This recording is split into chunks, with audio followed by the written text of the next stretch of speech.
história do negro é limitada. A história do negro, tipo, todos os negros.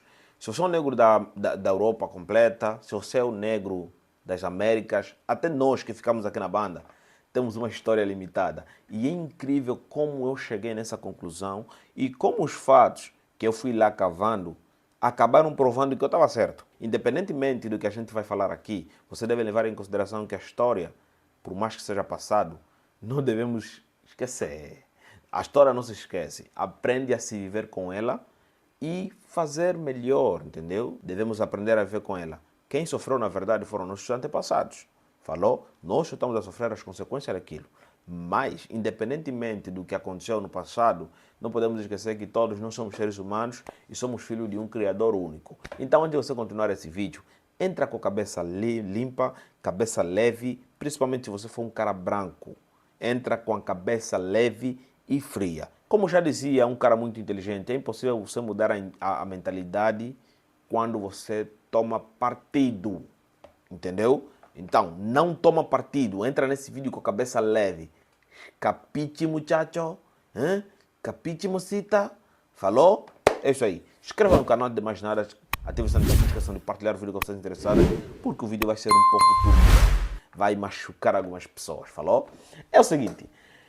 Eu estava fazendo umas pesquisas sobre como a colonização é interpretada por nós aqui em Angola.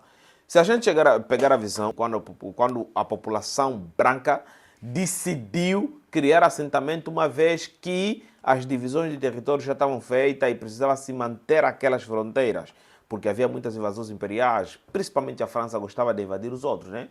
França, Portugal, todos eles gostavam de se invadir, entendeu? Não, eu sou aqui, não, eu já que peguei esse pai, eu não, aquele também é meu, é chumbo para todo canto. Só para vocês terem ideia, Angola, por exemplo, é um território que já foi disputado, por exemplo, pela Holanda. Eu fui acabar barrando com a questão genealógica, principalmente dos judeus, dos muçulmanos, aqueles caras que ficam lá no norte da África, os muçulmanos que estão lá no Oriente Médio, dos brasileiros e dos norte-americanos. É ali onde eu fui parar. Eu falei, mano, eu nunca parei para pensar e criar uma árvore genealógica. O povo africano é o povo de uma família muito extensa. Independentemente da família que você vai encontrar, ou da pessoa que você vai encontrar que sofre bastante, eu não sei quantos, a chance dele ter uma família extensa é muito alta.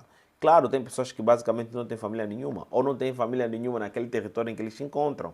A família está naquele outro estado. Mas você consegue notar que nós somos de cultura de família muito extensa. Primo, sobrinho da tia, são todos família, são todos parentes. Mas quando eu olhei para trás, para onde eu vim, eu descobri que eu só conheço minha avó, mãe do meu pai e mãe da minha mãe. Fui conversar com um dos meus pais, nem ele conseguiu explicar a árvore genealógica dele depois do avô dele, ou do bisavô dele. Agora olhando para um ângulo assim mais histórico. Bom, primeiramente a gente sabe que a escravidão acabou desligando o próprio africano das suas matrizes, quer seja religiosas, culturais ou até mesmo espiritual. A gente chegou num nível onde que os portugueses, eu falo muito mais de Angola, mas isso aconteceu em toda a parte da África, os portugueses convertiam pessoas para os seus ideais, posto isso, quando transportavam ele de um lugar para o outro, automaticamente essa pessoa era batizada e lhe davam um novo nome. Por isso que você vê os negros, por exemplo, que estão no Brasil, os negros que estão nos Estados Unidos da América, os negros que estão fora da África. Boa parte tem nome de Smith, Valverde. Essa porra está vindo aonde? Esse nome está vindo aonde? Vamos lá, eu vou dar uma pesquisada aqui. Nomes tipo Beyoncé, isso não é africano. LeBron James, Will Smith, Michael B. Jordan. São pessoas, por exemplo, que estou a ver aqui na tela, entendeu? São pessoas que estão aqui na tela. Então, esses nomes aqui, se você chegar num ponto e buscar a árvore genealógica deles, você vai sabendo que esses nomes foram dados principalmente pelos senhores de fazendas, né? Os senhores de escravo, os senhores que escravizavam outras pessoas, é que davam esse nome. A pessoa ganhou uma liberdade, lhe atribuíam um nome, ou mesmo aquela pessoa que acabou chegando nas Américas, era batizado e lhe davam outro nome. Aqui em Angola aconteceu a mesma coisa, meu parceiro. Se você dá conta, boa parte das pessoas que hoje em dia lideram o país, por mais que eles são gente negra, preta, africana de raiz, os nomes deles não são africanos. Entendeu? Por exemplo, você vê Nunda Lino. Porra, Lino não é africano. Lino não é africano. Quer dizer que na minha linhagem teve escravo. Teve alguém que foi escravizado. Tá entendendo o que eu estou a falar? Na minha linhagem teve alguém que foi escravizado. Pode não ser que tinha, né? Porque antigamente os nomes, principalmente assim, meu pai, segundo ele me explicou, que os nomes veio de algumas outras pessoas. Por exemplo, os meus pais, eles não têm sobrenomes iguais. Meu pai tem um sobrenome, o irmão dele tem outro sobrenome, o mano dele mais velho tem outro sobrenome, tá entendendo? Cada sobrenome tem um significado, principalmente de onde ele vem, quem atribui esse sobrenome. Mas nada remete ao nosso passado como africano. Tem muitas famílias angolanas, por exemplo, que têm nomes extensos. Estás a entender? O que é extenso? São nomes que vieram de muito longe, vieram mesmo do sangue. Aqui em Angola, tem famílias que nunca foram escravizadas. Tem linhagens, muitas linhagens, que nunca foram escravizadas. Só para vocês terem ideia. Estás a entender? Boa parte das pessoas que vieram lá nas Américas, vieram de Angola, região que hoje é Congo também, entendeu? Superestima muito o Benin. Boa parte, se eu não falar 40% das pessoas escravizadas, vieram da região que hoje é conhecida como Angola e República Democrática do Congo. Eram os reinos com mais população. Então você chega na posição. Então, como é que nós vamos achar a nossa árvore genealógica? Não temos como, porque primeiro, aquilo que eu disse, os europeus acabavam batizando os africanos com nomes europeus. Automaticamente aquela pessoa perdia as raízes. E muita gente foi arrancada daqui, levavam-se para lá e eram baralhados entre povos que falavam línguas diferentes. Então, levava-se tempo em tempo que eles não se identificavam. Muitos deles se identificavam pelo corte de cabelo. Já tem um vídeo que eu falei sobre isso aqui no canal. Muitos deles também se identificavam, por exemplo, por um tipo de costume. Você consegue notar, não, ele estava da mesma região que eu. E assim eles conseguiam conversar, mas muitos dos escravos entre eles não conversavam. Então, era muito mais fácil se perder. Ao passar da carruagem, com aquele trauma todo, independentemente do que você acaba falando, não tem como a pessoa não esquecer, por exemplo, a sua árvore genealógica, quem é o pai, quem é a mãe ou quem é a avó.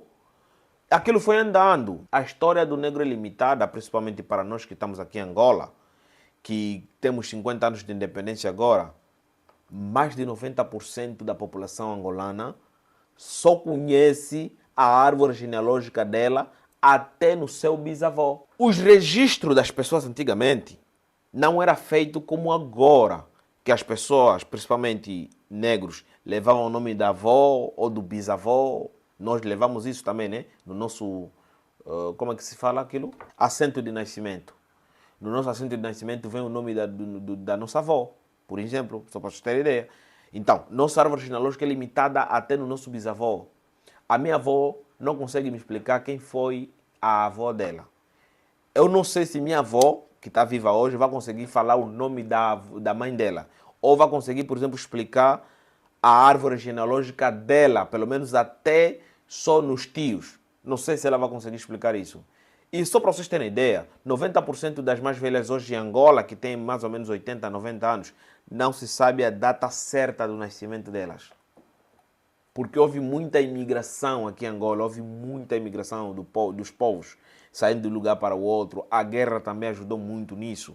Muita gente foi transportada do norte para o sul ou para o sul para o norte e acabou se perdendo. Diferente de gente branca, por exemplo, lá no Brasil, você consegue notar o estímulo que eles têm em falar sobre a árvore genealógica deles. Não, meu bisavô saiu lá da Península Ibérica, chegou para cá, fez aquilo. É bonito ver isso. Só que arrancaram isso da gente, arrancaram esse direito da gente de entender exatamente aonde a gente vem. Por isso que hoje em dia você vê muita gente morrer de doença que nem sabe de onde está vindo. Mas a chance de estar na árvore genealógica dele só ter se manifestado 2 gerações depois é muito alta.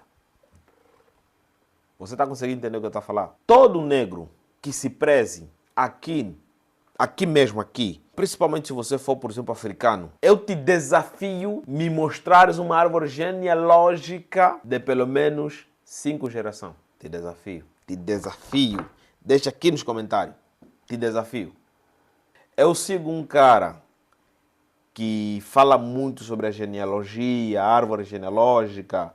Ele fala muito sobre, principalmente sobre os europeus que foram para o Brasil, né? Ele dá muita atenção nos europeus que foram para o Brasil. E querendo ou não, isso acaba me deixando um pouco triste, né? Porque não consigo ver africano se identificando com muito do que se fala lá. Em 2016, se eu não me engano, uma família norte-americana muito importante veio aqui para Angola. Tudo isso porque eles acabaram fazendo um teste de DNA e descobriram que os seus antepassados vieram de uma região que hoje chama-se quê? Exatamente. E conseguiram encontrar, por exemplo, de onde eles vêm, exatamente de qual região aqui eles vêm, de qual grupo étnico eles vêm. Não conseguiram. E veja que eles ficaram aqui em Angola, acho que por meses, a fazerem teste de DNA com a ajuda do governo. Não conseguiram. Não existe uma situação sobre onde os antepassados deles exatamente pertenciam no passado. Então você acaba vendo que o negro lhe foi tirado o direito de entender aonde ele vem. Mas claro, pode-se começar a fazer agora, né? Cada pai que se preze começar a fazer uma árvore genealógica. Por exemplo, assim, com essa idade eu consigo chegar, por exemplo, até na minha avó. Então posso começar, que pelo menos daqui a 5 gerações para cima, vão conseguir pelo menos identificar 3 gerações abaixo. Está entendendo o que eu estou a falar? Existe ainda a chance da gente conseguir buscar uma árvore genealógica sem precisar muitos mimimi. Por isso que eu vos pedi para entrar nesse vídeo com muita cabeça calma, serenidade. Você negro, te desafio botar aqui uma árvore genealógica de 5 gerações. Quero ver. Inscreva no canal, ative a notificação, não esqueçam de partilhar o vídeo com pessoas interessadas, todo mundo ali, não se me acompanhe a partir do canal 41. Espero que vocês tenham entendido o meu ponto de vista. Essa aqui é uma indagação que eu tive quando eu comecei a fazer investigação, né? Sobre a história, sobre o colonialismo, sobre como o colonialismo é interpretado aqui em Angola. Me esbarrei com muita coisa, mas isso, mano, mexeu com a minha cabeça. Somos muito limitados historicamente. Muito limitado historicamente. E veja que boa parte dos artigos que eu fui lendo foram escritos por gente branca. Se ocultar alguma coisa, se alterar alguma coisa, nunca vamos saber. Está a entender? Só mesmo até ali. Também encontrei um arquivo de um brasileiro que, por coincidência, estava a limpar aí algumas coisas antigas, encontrou um livro, Razão, onde escrevia o nome de batismo dos escravos. Cara, é horripilante aquela merda, é? Inscreva no canal, ative as notificações, não esqueçam de partilhar o vídeo com pessoas interessadas. Nos vemos na próxima. Tchau.